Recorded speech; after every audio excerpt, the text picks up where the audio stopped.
नमस्कार मित्रों, आज हम आपके सामने एक नई कथा सुनाने के लिए जा रहे हैं। तो सुनिए किस प्रकार है। कुबेर व रावण दोनों ऋषि विसर्वा की संतान थे और दोनों सौतेले भाई थे।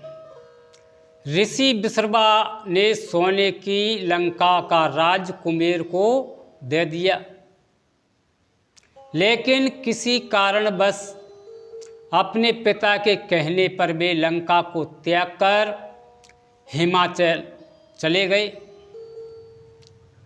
कुबेर के चले जाने के बाद इससे दशानन बहुत प्रसन्न हुआ। वह लंका का राजा बन गया और लंका का राज प्राप्त करते ही धीरे धीरे वह इतना अहंकारी हो गया कि उसने साधु जनों पर अनेक प्रकार के अत्याचार करने शुरू कर दिए। जब दशानन के इन अत्याचारों की खबर उनके भाई कुबेर को लगी तो उन्होंने अपने भाई को समझाने के लिए एक दूत भेजा, जिसने कुबेर के कहे अनुसार दशानन को सत्य पथ पर चलने की सलाह दी। कुबेर की सलाह सुन दशानन को इतना क्रोध आया कि उसने उस दूत को बंदी बना लिया व क्रोध के मारे तुरंत अपनी तलवार से उसकी हत्या कर दी। कुबेर की सलाह से दशानन इतना क्रोधित हुआ कि अपनी सेना लेकर के कुबेर की नगरी अलकापुरी को जीतने निकल पड़ा और कुबेर की नगरी को तहस नहस करने के बाद अपने भाई कुबेर पर गदा का प्रहार कर उसे भी घायल कर दिया।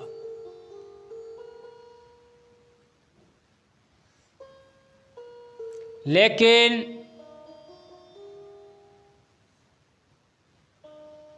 कुबेर के सेनापतियों ने किसी तरह से कुबेर को नंदनवन में पहुंचा दिया, जहां वैद्यों ने उनका इलाज किया व उससे ठीक कर दिया।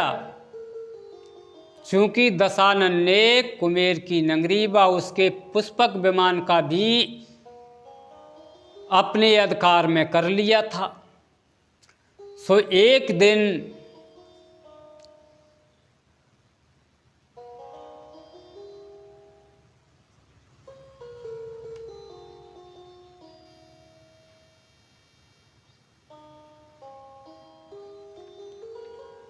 जो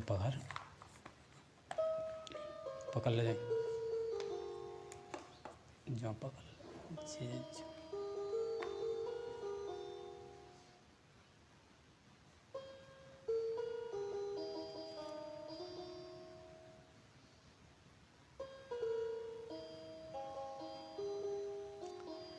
कुबेर की सलाह से दशानन इतना क्रोधित हुआ कि दूत की हत्या के साथ ही अपनी सेना लेकर के कुबेर की नगरी अलकापुरी को जीतने निकल पड़ा और कुबेर की नगरी को तहस नहस करने के बाद अपने भाई कुबेर पर गदा का प्रहार कर उसे भी घायल कर दिया। लेकिन कुबेर के सेनापतियों ने किसी तरह से कुबेर को नंदनवन पहुंचा दिया, जहां वैद्यों ने उसका इलाज किया व उसे ठीक कर दिया। चूंकि दशानन ने कुबेर की नगरी व उसके पुष्पक विमान पर भी अपना अधिकार कर लिया था, सो एक दिन पुष्पक विमान में सवार होकर सारवन की तरफ चल दिया। लेकिन एक पर्वत के पास गुजरते हुए उसके पुष्पक विमान की गति स्वयं धीमी पड़ गई। चूंकि पुष्पक विमान की यह विशेषता थी कि वह चालक के इच्छा के अनुसार ही चलता था तथा उसकी गति मन की गति से भी तेज थी। जब पुष्पक विमान की गति मंद हुई तो दशानन को बड़ा आश्चर्य हुआ। तभी उसकी दृष्टि सामने खड़े नंदीश्वर पर पड़ी। नंदीश्वर ने रावण को चेताया कि यहाँ भगवान शंकर क्रीड़ा में मगन हैं, इसलिए तुम लौट जाओ। लेकिन दशानन कुबेर पर विजय पाकर इतना दम्भी हो गया था कि वह किसी की सुनने तक को तैयार नहीं था। उसने कहा, कौन है ये शंकर और किस अधिकार से वह यहाँ क्रीड़ा कर रहा है? मैं उस पर्वत का नामो निशान मिटा दूंगा जिसने मेरे विमान की गति अवरुद्ध की है। इतना कहते ही उसने पर्वत की नींव पर हाथ रखाकर उसे उठाना चाहा। तभी इसका विघ्न से शंकर भगवान भी विचलित हुए और बैठे बैठे अपने पांव की अंगूठे से उस पर्वत को दबा दिया। भगवान शंकर ने ऐसा करने से दशानन की बाहें उस पर्वत के नीचे दब गईं। जबरदस्त पीड़ा के कारण दशानन भीषण चित्कार कर उठा।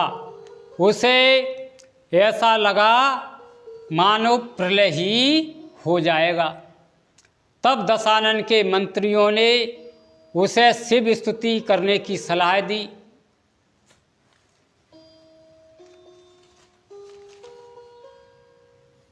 दशानन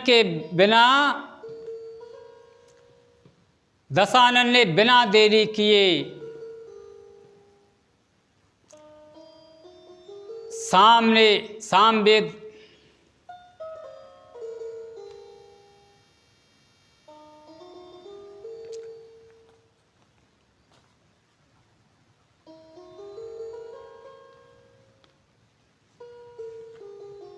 तब दशानन के मंत्रियों ने उसे शिव स्तुति करने की सलाह दी। दशानन ने बिना देरी किए हुए सामवेद में उल्लेखित शिव के सभी स्तोत्रों को गुणगान करना शुरू कर दिया, जिससे प्रसन्न होकर भगवान शिव ने दशानन को क्षमा करते हुए उसकी बाहों को मुक्त कर दिया। इस प्रकार रावण अपनी लंकापुरी के लिए वापस हो गया। यह कथा यहीं समाप्त होती है। हमारे चैनल को लाइक व सब्सक्राइब अवश्य करें। नई नई कथा आपके सामने आती जाएंगी, हम सुनाते जाएंगे। जब भी हम वेद पुराणों से उन कथाओं का उल्लंघन करते हैं